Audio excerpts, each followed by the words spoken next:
जैसे जैसे चुनाव के दिन नज़दीक आ रहे हैं, तारीखें नज़दीक आ रही हैं, पलटफेर की बातें भी सामने आने लगी हैं। गठबंधन में पलटफेर, पार्टी के दल बदल होने की संभावनाएं कितनी हैं और कितनी नहीं, इस पर कई नेताओं से मीडिया संस्थानों की बातचीत शुरू हो चुकी है।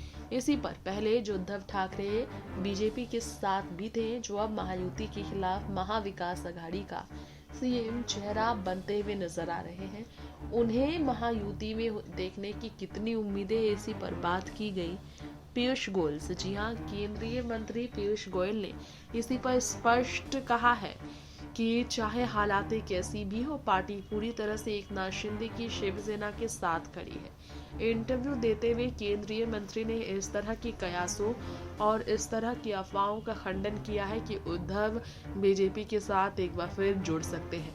पीयूष गोयल ने चुनाव को लेकर बात की और उद्धव ठाकरे की शिवसेना से बीजेपी के गठबंधन की संभावनाओं पर जवाब दिया।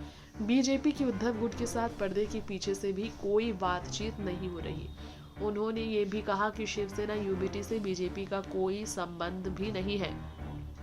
महाराष्ट्र विधानसभा चुनाव 2024 में गठबंधन को लेकर पीयूष गोयल ने साफ कहा है कि बीजेपी शिंदे के नेतृत्व वाली शिवसेना गुट के साथ जुड़ी हुई है और चुनाव चिन्ह धनुष और बाण ही है इसका। बाल ठाकरे के सिद्धांतों पर प्रतिबंधित है वो, और इसलिए ये साथ खड़ी है।